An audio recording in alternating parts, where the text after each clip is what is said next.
नमस्कार दोस्तों, स्वागत है आप सभी का आपके अपने चैनल फ्री एजुकेशन पर।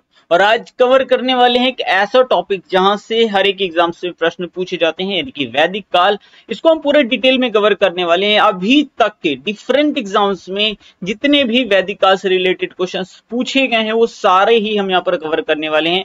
यानी जितने भी प्रश्न हैं वो सारे के सारे रिपीटेड हैं और यही प्रश्न बार बार पूछे जाते हैं, इससे बाहर नहीं पूछे जाते। तो मैंने टोटल 90 क्वेश्चन इस वीडियो में लिए हैं और इससे बाहर आपके एग्जाम में प्रश्न नहीं देखने के लिए मिलेंगे। तो चलिए शुरू करते हैं।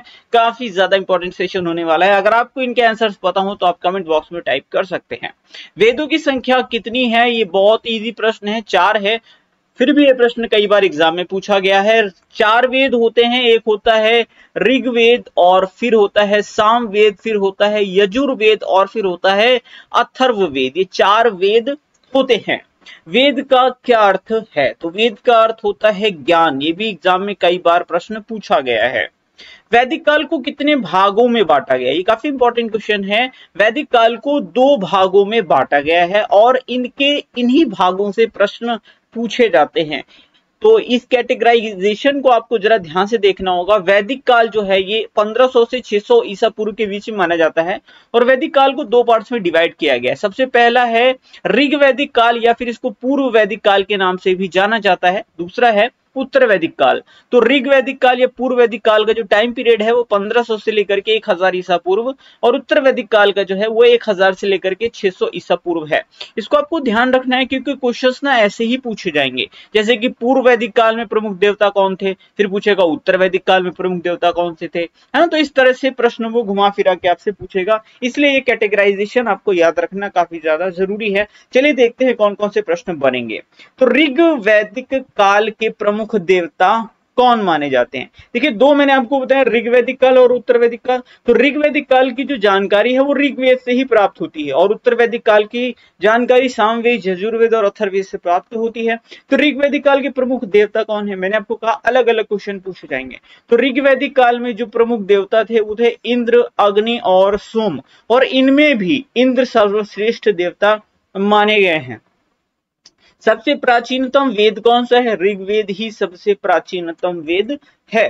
ऋग्वेद में कितने मंडल हैं? ये प्रश्न बहुत बार एग्जाम में पूछा गया है और आपको हर हाल में ये प्रश्न याद रखना चाहिए। ऋग्वेद में 10 मंडल हैं। ऋग्वेद में कितने सूक्त हैं? ये भी प्रश्न बहुत बार आया। 1028 सूक्त हैं। 10 मंडल हैं, इसके आगे 28 लगा दीजिए, 1028 सूक्त हैं ऋग्वेद में। ऋग्वेद के सबसे प्रमुख देवता कौन थे? तो मैंने आपको बताया 3, ठीक है, इंद्र, अग्नि और सोम। इनमें भी सबसे प्रमुख कौन थे? इंद्र थे। तो याद रखिएगा, सबसे प्रमुख पूछा जाएगा तो इंद्र आप टिक करिएगा। ऋग्वेद का 9वां मंडल किस देवता को समर्पित है? तो 9वां मंडल जो है वो सोम को समर्पित है। एसएससी का फेवरेट प्रश्न है ये वाला। सावित्री को समर्पित ऋषि विश्वामित्र द्वारा रचित गायत्री मंत्र ऋग्वेद के किस मंडल में है? तो ये 3रे मंडल में है। ऋग्वेद में ये है गायत्री मंत्र, आपने जरूर सुना होगा, ओम भूर्भुवः स्वः ना। ये किसमें है? ये ऋग्वेद में है। ऋग्वेद के 3रे मंडल में है। ये मंडल याद रखना है। किसने लिखा है? विश्वामित्र, ऋषि विश्वामित्र के द्वारा लिखा गया। किसको समर्पित है? या तो आपको एग्जाम में ऑप्शन से सावित्री दिया होगा या फिर सूर्य दिया होगा, तो कोई भी एक ऑप्शन दिया होगा, आप टिक कर दीजिएगा। किस वैदिक ग्रंथ में सर्वप्रथम वर्ण शब्द का उल्लेख मिलता है?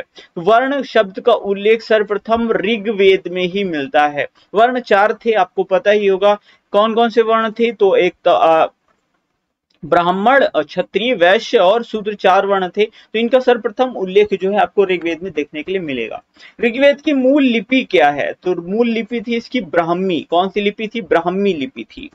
ऋग्वेद में वर्णित शब्द अघन्या का क्या अर्थ है? ये प्रश्न बहुत बार पूछा गया। अघन्या का अर्थ है गाय। आपको पता ही है वैदिक काल में गाय को बहुत ज्यादा महत्व दिया गया था और अघन्या का अर्थ है इसमें गाय। अघन्या का मतलब होता है जिसे मारा ना जा सके, यानी कि जिसे ना मारना, जिसे जो मारने योग्य ना हो, इस तरह से आप समझ सकते हैं। तो अघन्या का अर्थ है गाय और ये प्रश्न बहुत बार एग्जाम में पूछा गया। ऋग्वेद में सर्वाधिक मंत्र किस देवता की स्तुति में लिखे गए? मैंने आपको बताया ऋग्वेद में सर्वाधिक जो महत्व है वो इंद्रदेव को दिया गया था, इसलिए इंद्रदेव की स्तुति में ही सबसे ज्यादा श्लोक लिखे गए या सबसे ज्यादा मंत्र लिखे गए थे ऋग्वैदिक काल में। अगला प्रश्न है, भारत में वैदिक सभ्यता का उद्भव किस नदी के किनारे माना जाता है? तो ये वैदिक सभ्यता का उद्भव जो है ये सरस्वती नदी के किनारे माना जाता है और सबसे पवित्र नदी भी सरस्वती नदी को ही माना गया था। ध्यान रखिएगा, एग्जाम में आए तो गंगा नदी टिक मत कीजिएगा। वर्तमान में अगर देखा जाए तो गंगा नदी को सर्वोपरि नदी का दर्जा दिया गया है, लेकिन वैदिक काल में सबसे पवित्र नदी का दर्जा सरस्वती नदी को दिया गया था। इस नदी को ऋग्वेद में माते तमा, देवी तमा, हरि तमा के रूप में संबोधित किया गया है। मैंने आपको बताया सर्वश्रेष्ठ नदी, सर्वोपरि नदी, सबसे पवित्र नदी सरस्वती नदी को माना गया था, इसीलिए माते तमा, देवी तमा, नदी तमा के रूप में संबोधित किसको किया गया है? सरस्वती नदी को। ऋग्वेद में यव शब्द किस कृषि उत्पाद के लिए प्रयुक्त हुआ था? तो यव का प्रयोग जो है ना वो जव के लिए किया गया था। आप तद्भव तत्सम भी पढ़ेंगे ना, तब भी आप देखेंगे जव का तत्सम क्या होता है? यव होता है। तो इस तरह से आप इसको कोरिलेट कर सकते हैं। किसे ऋग्वेद में युद्ध देवता समझा जाता था? इंद्र को युद्ध देवता समझा जाता था। गायत्री मंत्र की रचना किसने की? अभी मैंने आपको बताया था गायत्री मंत्र है आपके ऋग्वेद में तीसरे मंडल में है, ऋषि विश्वामित्र के द्वारा रचित है। ये सावित्री या फिर सूर्य को समर्पित है। इस तरह से आपको ऑप्शन में मिलेगा एग्जाम में। पूर्व वैदिक काल में वर्ण व्यवस्था आधारित थी। तो पूर्व वैदिक काल में या ऋग वैदिक काल में जो वर्ण व्यवस्था थी वो व्यवसाय आधारित थी। जो जैसा व्यवसाय करता था उसे उसी वर्ण में रखा जाता था। लेकिन बाद में चल के उत्तर वैदिक काल में ये जन्म आधारित हो गई थी। इसलिए मैंने आपको बताया था पूर्व वैदिक काल और उत्तर वैदिक काल दोनों ही अलग अलग आपको याद रखने, क्योंकि दोनों से अलग अलग प्रश्न बनते हैं। ऋग्वेद में किस नदी का उल्लेख नहीं है? ध्यान से सुनिएगा, ऋग्वेद में किस नदी का उल्लेख नहीं है? गंगा का है। गंगा का एक बार नाम आया है। यमुना का प्रयोग 3 बार हुआ है। सरस्वती तो सबसे पवित्र नदी मानी गई। नर्मदा नदी का प्रयोग इसमें नहीं है, मतलब नर्मदा नदी का उल्लेख नहीं है। और याद रखिएगा सबसे ज्यादा प्रयोग अगर पूछा जाए किस नदी का किया गया, यानी सबसे ज्यादा उल्लेख किस नदी का है, तो सिंधु नदी का है। किस नदी का है? सिंधु। गंगा का 1 बार, यमुना का 3 बार और सर्वाधिक जो उल्लेख है वो किसका है? वो है सिंधु नदी का। ये याद रखिएगा, एग्जाम में प्रश्न बनते हैं। किस वेद को भारतीय संगीत का मूल कहा गया है? तो साम वेद को भारतीय संगीत का मूल कहा गया। सा से संगीत और सा से साम वेद। बहुत आसान है, आप इजीली इसको याद रख पाएंगे। किस वेद में यज्ञ के सूत्र हैं? यजुर्वेद में यज्ञ के सूत्र। या से यज्ञ और या से यजुर्वेद। बहुत आसान हो गया। इस तरह से आप लोगों के लिए ये प्रश्न का आंसर याद रखना। किस वेद को 2 शाखाओं में बांटा गया? अब किस वेद को 2 भागों में बांटा गया था? तो यजुर्वेद को 2 भागों में बांटा गया। ये प्रश्न काफी इंपॉर्टेंट है, ध्यान से देखिएगा। शुक्ल यजुर्वेद और कृष्ण यजुर्वेद 2 पार्ट्स में बांटा गया था। जो शुक्ल यजुर्वेद है वो टोटली गद्यात्मक है, वहीं कृष्ण यजुर्वेद की बात करें तो ये गद्यात्मक व पद्यात्मक दोनों ही है। ठीक है, यूपी पीसीएस के एग्जाम में प्री में पूछा जा चुका है कि कौन सा वेद पद्यात्मक है, तो आपको बताना है यजुर्वेद। कौन सा? कृष्ण यजुर्वेद, क्योंकि पद्यात्मक भी है। अगला प्रश्न है ब्रह्म ज्ञान, औषधि प्रयोग, जादू टोना, ये सब किस वेद में वर्णित है? तो ये अथर्ववेद में वर्णित है और ये बहुत इंपॉर्टेंट है। मैंने यहाँ पर 3 चीजें आपको दी। हो सकता है आपसे एग्जाम में डायरेक्ट ऐसे पूछे कि औषधि प्रयोग किस वेद में वर्णित है, या फिर जादू टोना किस वेद में वर्णित है, या फिर ऐसे पूछे कि ब्रह्म ज्ञान किस वेद में वर्णित है। आप सीधा बताइएगा अथर्ववेद में। त्रयी नाम है, त्रयी क्या है? क्या त्रिपिटक? ना भाई। 3 मौसम है? नहीं है।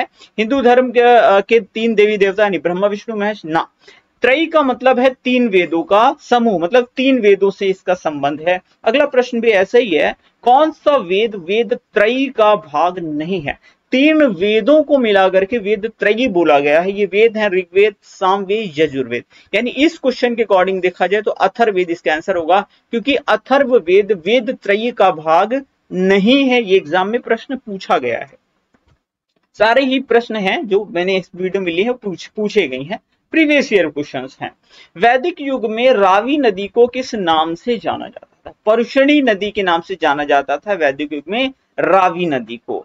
उत्तर वैदिक काल के प्रमुख देवता कौन थे? अभी मैंने बात किया था पूर्व वैदिक काल के, उसमें इंद्र प्रमुख देवता थे, अग्नि प्रमुख देवता थे, ठीक है, सोम प्रमुख देवता थे। लेकिन वहीं अगर उत्तर वैदिक काल की बात करें तो इसमें ब्रह्मा, विष्णु और शिव 3 लोगों को, यानी 3 देवताओं को सर्वप्रमुख देवता का दर्जा दिया गया था।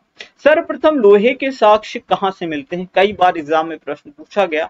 अतरंजी खेड़ा कहां है? ये यूपी में है। कहां है? यूपी में है अतरंजी खेड़ा। और सबसे पहले लोहे के साक्ष्य यहीं से मिले थे। उपनिषदों की संख्या कितनी है? बहुत बार आया, 108 उपनिषद हैं। कई एग्जाम्स में पूछा जा चुका है ये प्रश्न। किस उपनिषद में सत्यमेव जयते वर्णित है? तो मुंडकोपनिषद, या आपको ऐसे अगर अलग अलग लिखा मिलेगा तो मुंडक उपनिषद लिखा होगा। क्या लिखा होगा? मुंडक उपनिषद लिखा होगा। तो यहीं से सत्यमेव जयते जो है वो लिया गया है। पुराणों की संख्या कितनी है? तो पुराण है 18। कितने पुराण हैं? 18। सबसे प्राचीनतम पुराण कौन सा है? ये भी बहुत बार पूछा गया, तो आपको बता देना है मत्स्य पुराण जो है वो सबसे प्राचीन पुराण है। सांख्य दर्शन के रचयिता कौन है? कपिल। कौन है? कपिल सांख्य दर्शन के रचयिता है। कई बार एग्जाम में पूछा गया, आप इसको याद रखिए ऐसे। षड दर्शन आपको पता है? नहीं पता, मैं आपको आगे बता देता हूं। तो सांख्य दर्शन ऐसे याद, सांख्य मतलब संख्या। आपका कोई मित्र है जिसका नाम कपिल है और उसकी मैथ्स बहुत अच्छी है, मतलब वो संख्याओं के साथ बहुत अच्छे से खेलता है, तो आप याद रख पाएंगे कि सांख्य दर्शन के रचयिता कौन है? कपिल है। योग दर्शन के रचयिता कौन है? पतंजलि। ये तो बहुत आसान है, लेकिन ये मत सोचिए कि प्रश्न नहीं पूछा गया, एग्जाम में बहुत बार आया ये प्रश्न। तो योग दर्शन के रचयिता कौन है? पतंजलि है। न्याय दर्शन के रचयिता कौन है? तो गौतम है न्याय दर्शन के रचयिता। कैसे याद रखेंगे कि गौतम बुद्ध बहुत अच्छा न्याय किया करते थे, तो गौतम बुद्ध बहुत अच्छा न्याय किया करते थे, तो न्याय दर्शन के रचयिता कौन है? गौतम है।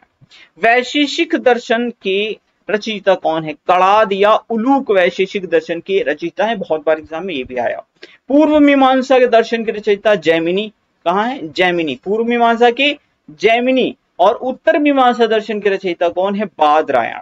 उत्तर कहते नहीं, उत्तर वैदिक काल यानी बाद वाला। उत्तर का मतलब ये होता है नेक्स्ट वाला, बाद वाला। तो यहाँ पर देखेंगे तो बादरायण। तो उत्तर मीमांसा की रचयिता कौन है? बादरायण। मैं आपको दिखा देता हूँ, एक साथ सारे रिवीजन करवा देता हूँ। षड दर्शन है 1, 2, 3, 4, 5, 6। इनके रचयिता हमेशा एग्जाम में पूछे जाते हैं। सांख्य दर्शन कपिल, योग का पतंजलि और न्याय के गौतम है। पूर्व मीमांसा जैमिनी, उत्तर मीमांसा बादरायण और वैशेषिक के कणाद या उलूक। वेदांग की संख्या कितनी है? तो वेदांग की संख्या 6 है। कंफ्यूज मत होइएगा, वेद की संख्या 4 है लेकिन वेदांग की संख्या 6 है। अब आप सोच रहे होंगे सर ये अंतर क्या है? क्योंकि वेद तो वेद है, लेकिन वेदों में जो सूक्त दिए गए हैं, जो उसमें श्लोक दिए गए हैं, उनका कैसे उच्चारण करना है, उनको कैसे पढ़ना है, ये जो सारे नियम कानून है वो वेदांग में बताए गए हैं। तो इस तरह से आप समझ सकते हैं एक तरह का व्याकरण है, वेदों को समझने वाला व्याकरण वेदांग है। इस तरह से आप इसको समझ सकते हैं। तो वेदांग की संख्या है 6। ये नाम याद रखने, शिक्षा, कल्प, व्याकरण, निरुक्त, छंद, ज्योतिष। शिक्षा, कल्प, व्याकरण, निरुक्त, छंद, ज्योतिष। आपको ऐसे ही याद होना चाहिए, शिक्षा, कल्प, व्याकरण, निरुक्त, छंद, ज्योतिष। इस तरह से 6 वेदांग के नाम याद रखने, क्योंकि एग्जाम में अगर पूछा गया कि कौन सा वेदांग नहीं है, 4 ऑप्शन आपको दे दिए गए, अगर आपने ध्यान से नहीं पढ़ा तो आप उसको नहीं कर पाओगे, है ना, इसीलिए ध्यान से पढ़ना है। मैक्स मूलर ने आर्यों का मूल स्थान या मूल निवास किसे माना? तो मैक्स मूलर ने कहा था कि मध्य एशिया से आए, जो भी आर्य हैं वो मध्य एशिया से आए थे। मैं कुछ आपको और भी बता देता हूँ। देखिए, मैक्स मूलर ने कहा कि मध्य एशिया से आए। स्वामी दयानंद सरस्वती का कहना था ना भाई ये तो तिब्बत से आए हैं। बाल गंगाधर तिलक ने कहा ये तो उत्तरी ध्रुव से आए हैं। हर्ट एंड पेनका ने कहा ये तो जर्मनी से आए हैं। आर्यों की बात हो रही है यहाँ पे। तो लेकिन आपको सारे नहीं याद रखने, मोस्टली जो सर्वमान्य है वो ये वाला मैक्स मूलर वाला सर्वमान्य है कि ये मध्य एशिया से आए थे, लेकिन कभी कभी यहाँ से भी प्रश्न पूछे जाते हैं, इसलिए आप इन्हें एक बार जरूर पढ़ लें। वैदिक काल में किस नदी को सबसे पवित्र नदी माना गया? मैंने आपको बताया था सरस्वती नदी सबसे पवित्र नदी मानी गई है। वैदिक आर्यों का प्रमुख भोजन क्या था? तो दूध और इसके उत्पाद जो भी होते थे वो प्रमुख भोजन हुआ करता था वैदिक आर्यों का।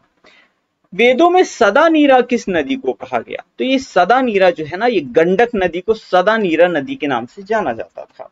निम्नलिखित में 4 आश्रम में कौन शामिल है? तो आश्रम 4 हुआ करते थे, ब्रह्मचर्य, गृहस्थ, वानप्रस्थ और संन्यास। तो यह ऑप्शन नंबर ई करेक्ट होगा।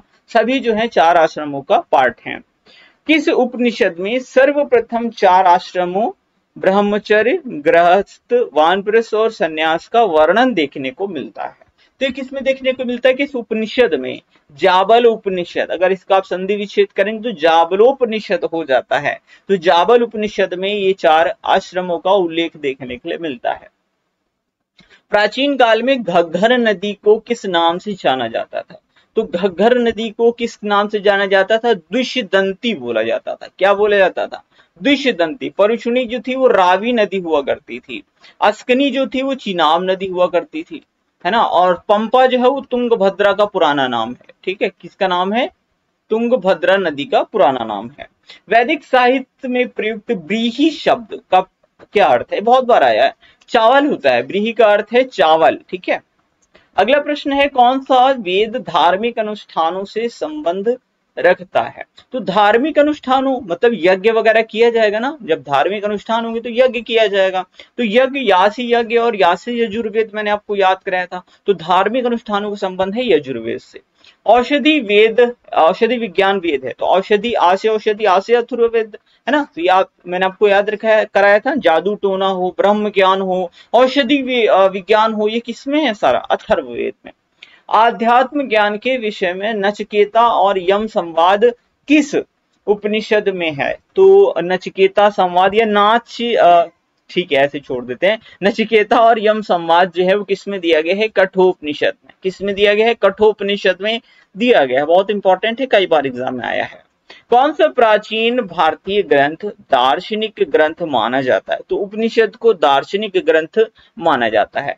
निम्नलिखित में से कौन सा वैदिक परंपरा के साहित्य का उदाहरण नहीं है? तो वैदिक परंपरा से रिलेटेड नहीं है पुराण। ठीक है, पुराण जो है वो वैदिक परंपरा से रिलेटेड नहीं है। कौन सा ब्राह्मण ग्रंथ ऋग्वेद से संबंधित है? कौन सा ब्राह्मण ग्रंथ संबंधित है? ऐत्रेय ब्राह्मण जो है वो ऋग्वेद से संबंधित। कई बार एग्जाम में प्रश्न पूछा गया, याद रखिएगा, ऐत्रेय ब्राह्मण ऋग्वेद से संबंधित है। अगला प्रश्न है, वैदिक काल में राजा अपनी जनता से जो कर वसूलते थे उसे विदत क्या कहा करते थे? तो उस कर को बलि के नाम से जाना जाता था। वर्ण व्यवस्था से संबंधित पुरुष सूक्त का वर्णन किस वेद में मिलता है? मैंने आपको पहले ही बताया था कि वर्ण व्यवस्था जो है सर्वप्रथम ऋग्वेद में इसका वर्णन मिला था। और ये जो वर्ण व्यवस्था है ऋग्वेद के किस मंडल में है? तो ये 10वें मंडल में है। किसमें? 10वें मंडल में, क्योंकि जो पुरुष सूक्त है ना वो 10वें मंडल का ही तो पार्ट है। तो पुरुष सूक्त, या बोल सकते हैं वर्ण व्यवस्था ऋग्वेद के 10वें मंडल के पुरुष सूक्त में है। ठीक है, इस तरह से आप देख सकते हैं। क्या वेदांग के नाम से भी जाना जाता है? वैसे उपनिषद को भी वेदांग के नाम से जाना जाता है। सत्यमेव जयते किस उपनिषद से लिया गया है? मुंडकोपनिषद से सत्यमेव जयते लिया गया है। अथर्ववेद में कितने कांड हैं? ठीक है, अथर्ववेद में कितने कांड हैं? तो अथर्ववेद में 20 कांड हैं। खंड नहीं पे कांड कर लेंगे। ठीक है, इस तरह से अथर्ववेद में कितने कांड हैं? 20 कांड हैं। एग्जाम में बहुत बार आया, याद रखिएगा। चिनाब नदी का प्राचीन नाम क्या है? अस्कनी जो है वो चिनाब नदी का प्राचीन नाम है। लोहे का सर्वप्रथम प्रयोग किस काल में देखा गया था? देखिए मैंने आपको 2 काल बताए, एक ऋग्वैदिक काल और एक उत्तर वैदिक काल। तो जो ऋग्वैदिक काल था उसमें लोहे का प्रयोग नहीं देखा गया था, याद रखिएगा। उत्तर वैदिक काल जो आया था ना उसमें लोहे का प्रयोग देखा गया था। तो ये उत्तर वैदिक काल में लोहे का प्रयोग हुआ था। ऑप्शन नंबर ए यहाँ पर एकदम करेक्ट हो जाएगा। गोपथ ब्राह्मण किससे संबंधित है? तो गोपथ ब्राह्मण जो है वो अथर्ववेद से रिलेटेड है। किससे? अथर्ववेद से। किस वेद में जादुई माया और वशीकरण का अर्थ है? मैंने आपको बताया था जादू टोना, ये सब इसमें अथर्ववेद में। अब हमको सही से सुमेलित करना है कि कौन सा किससे सही से मेल खाएगा। मान लीजिए आपको नहीं पता, लेकिन कुछ चीजें आपको पता है। आप एग्जाम में कैसे इसको अप्रोच करेंगे? आप ऊपर से मत शुरू करिए, जहां से आपको आता है वहां से शुरू करिए। जैसे सा से संगीत, सा से सामवेद, ये आपको आता था, ये एकदम हो गया आपका। ठीक है, औषधि प्रयोग आपको पता है, आ से अथर्ववेद, आ से औषधि प्रयोग। ठीक है, यजुर्वेद की अगर हम बात करें तो बलिदान विधि, क्योंकि यज्ञ और बलिदान विधि का जो वर्णन है वो यजुर्वेद में। बचा आपके पास ऋग्वेद, इसका हो जाएगा ईश्वर महिमा। हो गया आपका मिलान। ठीक है, समझ गया? ऐसे आपको एग्जाम में करना है। किसका संकलन ऋग्वेद पर आधारित है? तो ऋग्वेद से पर आधारित है सामवेद का संकलन। याद रखिएगा, सामवेद का संकलन जो है वो ऋग्वेद पर आधारित है। उपनिषद पुस्तकें आधारित हैं, तो ये दर्शन पर आधारित हैं। बहुत बार पूछा गया एग्जाम में प्रश्न है, दर्शन पर आधारित है। किस वैदिक साहित्य में मोक्ष की चर्चा मिलती है? तो मोक्ष की चर्चा उपनिषद में मिलती है। देखिए ऋग्वेद, सामवेद, यजुर्वेद, अथर्ववेद में मोक्ष शब्द की चर्चा नहीं की गई है। तो मोक्ष पर चर्चा जो की गई है वो विशेषतः उपनिषदों में की गई है। वैदिक काल में निष्क किस अंग का आभूषण हुआ करता, यानी निष्क जो था एक आभूषण हुआ करता था, लेकिन किस अंग में पहना जाता था? गले में ये पहना जाता था, मतलब नेकलेस टाइप में हुआ करता होगा। निष्क नाम का एक आभूषण था जो गले में पहना जाता था। अब अगला प्रश्न ऐसे ही है, ऋग्वैदिक काल में निष्क शब्द का प्रयोग गले के आभूषण के लिए था, लेकिन बाद में यानी परवर्ती काल में इस शब्द का प्रयोग किस अर्थ में हुआ? नहीं, पहले तो ये आभूषण हुआ करता था, लेकिन बाद में इस निष्क शब्द का प्रयोग किसी अन्य अर्थ में किया जाने लगा। वो क्या था? वो था सिक्का। ठीक है, निष्क को सिक्का या मुद्रा के रूप में प्रयोग किया जाने लगा था। ये आपको याद रखना है, बहुत इंपॉर्टेंट है। अगला प्रश्न है, आरंभिक वैदिक साहित्य में सर्वाधिक वर्णित नदी कौन सी है? आरंभिक वैदिक काल में सबसे ज्यादा वर्णन सिंधु नदी का किया गया था। मैंने आपको बताया था गंगा का प्रयोग एक बार किया गया था, 3 बार यमुना का प्रयोग किया गया था, और सबसे ज्यादा प्रयोग जो है वो सर्वाधिक नदी, मतलब सर्वाधिक जो वर्णन है ना वो सिंधु नदी का किया गया था। किसने आर्यों के आदि देश के बारे में लिखा है? तो आर्यों के आदि देश के बारे में बाल गंगाधर तिलक ने लिखा है। वैदिक नदी कुभा, इसका स्थान कहाँ निर्धारित होना चाहिए? अगर वर्तमान परिवेश में देखा जाए तो ये कुभा जो नदी है इसका स्थान जो है वो अफगानिस्तान में निर्धारित होना चाहिए। प्रश्न नंबर 74 है, प्रसिद्ध 10 राजाओं का युद्ध, क्या 10 राजाओं का युद्ध किस नदी के तट पर लड़ा गया था? ऐसे प्रश्न जब एग्जाम में आते हैं ना तो बहुत सारे लोग इन्हें छोड़ देते हैं, क्योंकि लोग इन्हें पढ़ते ही नहीं है। और ये प्रश्न आए हुए हैं तो प्रीवियस ईयर के हैं। रावी नदी, अगर आपको ऑप्शन में परुष्णी लिखा हुआ मिले ना, परुष्णी ऐसे करके लिखा हुआ मिले तो बिल्कुल भी कंफ्यूज मत होइए, क्योंकि रावी का पुराना नाम परुष्णी नदी ही है। अगला प्रश्न है, सुमेलित करना है। हाँ भाई, सुमेलित करना है तो ध्यान से देखना पड़ेगा। तो सबसे पहले ऋग्वेद तो ऐत्रेय से हो जाएगा, ठीक है। सामवेद जो है आपका नहीं, शतपथ से नहीं होगा। अथर्ववेद, यजुर्वेद, तो सामवेद जो होगा पंचवीस से हो जाएगा, और ऋग्वेद जो होगा, अथर्ववेद आपका गोपथ से हो जाएगा, और ऋग्वेद आपका शतपथ से होगा। यजुर्वेद ये आपका हो जाएगा शतपथ से। समझ गए ना? इसको आपको ऐसे ही यहाँ पर रिलेट करना है। अथर्ववेद जो है गोपथ से रिलेटेड होगा, यजुर्वेद होगा शतपथ से रिलेटेड होगा, सामवेद जो है वो पंचवीस से हो जाएगा, और ऋग्वेद जो है वो ऐत्रेय से हो जाएगा। ऐत्रेय ब्राह्मण के बारे में मैंने आपको पहले भी प्रश्न दिया था, ये प्रीवियस ईयर के ही क्वेश्चंस हैं। भारत के किस स्थल की खुदाई से लोहे या लौह धातु के प्रचलन के प्राचीनतम प्रमाण मिले हैं? तो कहां से? अतरंजी खेड़ा। कहाँ है ये? यूपी में है अतरंजी खेड़ा। यहीं से लोहे के प्रमाण मिले हैं, और ये उत्तर वैदिक काल में मिले थे, याद रखिएगा, पूर्व वैदिक काल में नहीं मिले थे। बोगज कोई महत्वपूर्ण है, क्यों महत्वपूर्ण है? बोजक कोई क्या है? तो यहां से प्राप्त अभिलेखों में वैदिक देवी देवताओं का नामोल्लेख प्राप्त होता है। ऑप्शन नंबर बी यहाँ पे एकदम करेक्ट है, याद रखिएगा, इंपॉर्टेंट प्रश्न है, प्रीवियस ईयर का है। अगला प्रश्न है, 14वीं सदी ईसा पूर्व का एक अभिलेख जिसमें आर्यों के ईरान से भारत में आने की सूचना मिलती है, तो यह अभिलेख कहाँ का है? बोगज कोई, याद रखिएगा। ये जो बोजक कोई अभिलेख है, इसी से जो है ये जानकारी मिलती है कि आर्य जो है वो ईरान से भारत आए थे, और ये 14वीं सदी ईसा पूर्व का अभिलेख है। पुराणों की संख्या कितनी है? पुराण जो है उनकी संख्या है 18। मैंने आपको बताया था कि 108 उपनिषद हैं, 4 वेद हैं, 6 वेदांग हैं, 18 पुराण हैं। ये इनकी संख्या याद रखनी है आपको। महाभारत मूलतः किस रूप में जानी जाती है? अच्छा, महाभारत को किस नाम से जाना जाता है? मूलतः महाभारत को जय संहिता बोला जाता है। तमसो मां ज्योतिर्गमय, ये कथन कहां से लिया गया? उपनिषद से लिया गया। तमसो मां ज्योतिर्गमय। ऋग्वेद में होता शब्द का क्या अर्थ होता है? होता का क्या मतलब होता है? होता का अर्थ होता है पुरोहित। क्या होता है? होता का अर्थ क्या होता है? पुरोहित होता है, ठीक है। अगला प्रश्न है, ऋग्वैदिक काल के प्रारंभ में किसे महत्वपूर्ण मूल्यवान संपत्ति समझा जाता था? तो सबसे ज्यादा महत्वपूर्ण संपत्ति या मूल्यवान संपत्ति गाय को ही माना जाता था। जीविकोपार्जन हेतु वेद वेदांग पढ़ाने वाला अध्यापक क्या कहलाता था? तो जो वेद वेदांग पढ़ाया करते थे उन्हें उपाध्याय के नाम से जाना जाता था। बहुत ही कंफ्यूजिंग क्वेश्चंस है।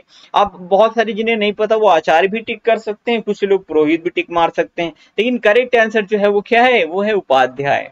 गोत्र शब्द का प्रयोग सबसे पहले किस वेद में हुआ था? तो ऋग्वेद में सबसे पहले गोत्र शब्द का प्रयोग हुआ था। इंपॉर्टेंट है, याद रखेंगे। किस उपनिषद का शाब्दिक अर्थ सफेद घोड़ा है?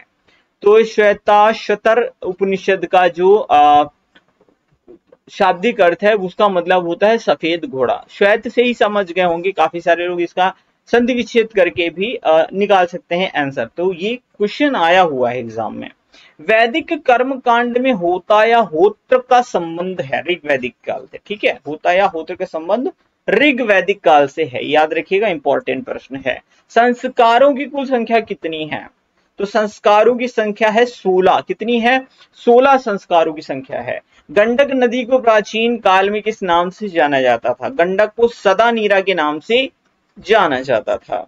किस नदी के नाम का उल्लेख ऋग्वेद में केवल एक बार हुआ है? इसी वीडियो में मैंने आपको बताया, गंगा का उल्लेख एक बार हुआ, यमुना का उल्लेख 3 बार हुआ और सबसे ज्यादा उल्लेख सिंधु का हुआ। सबसे पवित्र नदी सरस्वती को माना गया। ये मैंने आपको नदियों से रिलेटेड क्वेश्चंस बताए थे। अच्छा, थोड़ा सा मैं आपको और यहाँ पर नदियों से रिलेटेड बताता हूँ, थोड़ा सा रिवीजन हो जाएगा। रावी नदी को परुषणी कहते थे, व्यास को विपाशा कहा जाता था, घग्गर को दुष्यंती बोलते थे, चिनाब को अस्किनी, सतलुज को शतुद्री, गंडक को सदानीरा, काबुल को कुभा, तुंगभद्रा को पंपा, स्वाद को सुवस्तु, गोमती को गोमल और क्रमु को कुर्रम नदी के नाम से जाना जाता था। ये इंपॉर्टेंट है, आपको याद रखना है। तो ये थे आज के सारे प्रश्न। मैंने 90 प्रश्न कहे थे, 90 मैंने पूरे कवर करवाए और उम्मीद करता हूँ वीडियो आपको पसंद आया होगा। एक प्रश्न आपको देकर के जा रहा हूँ, इसका आंसर आपको हर हाल में कमेंट में टाइप करना है। इससे हमें पता चलेगा कितने ऐसे सीरियस एस्पिरेंट्स हैं जो अपने कैरियर को लेकर के सीरियस हैं और वीडियो को लास्ट तक देखते हैं। जिसका आंसर आपको कमेंट बॉक्स में टाइप करना है, ठीक है। और वीडियो को लाइक शेयर सब्सक्राइब कर दीजिएगा। जो भी आपके दोस्त तैयारी कर रहे हैं उनके साथ में भी शेयर करिए, चैनल के बारे में उन्हें भी बताइए। मिलते हैं अगले वीडियो में। अपना वैल्यूएबल फीडबैक कमेंट बॉक्स में जरूर टाइप करें। Thank you for watching.